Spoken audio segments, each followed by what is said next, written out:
Good morning, everyone. I just wanted to come on here real quick to explain something that is going to be in your schedule today. It is the very first thing on your schedule, and it says, do this survey first.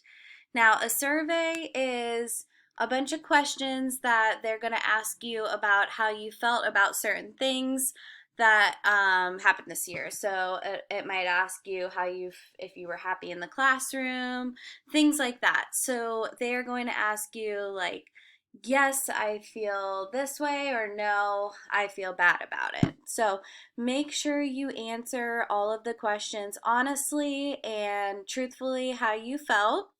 Um, so that's what a survey is. It says click the link below to access the survey. So you're going to click this link right here. It's really important, you guys.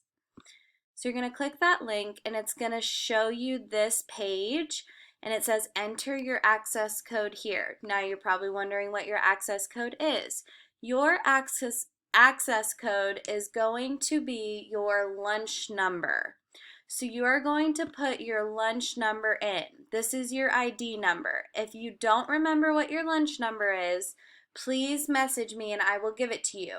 This is also the numbers on the last numbers for your username when you log on to your computer and you put your last name and then your lunch number. Those are the numbers that you're going to put in here. You're going to press enter and then it's going to ask you just a few questions. You guys have probably done this in the past since you're in third grade now.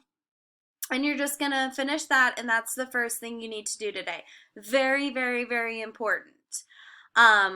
We are having a little competition between the other schools, and we want to make sure the most kids do this survey in our school so we can win.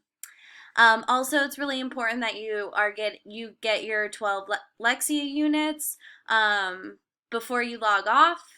And today is camp out day, so you guys are going to build a fort if you can, and you are going to read your favorite books. I don't care what books you read. You can get on Newsella, you can get on Raz Kids, Tumblebook, Storyline, to find a book. I don't care. Just make it fun. You can dress in your pajamas and build a fort and then read, just like we did in the classroom with our little campfire. All right, and then everything else is pretty simple. So I hope you guys have a great day and let me know if you have any questions. All right, bye.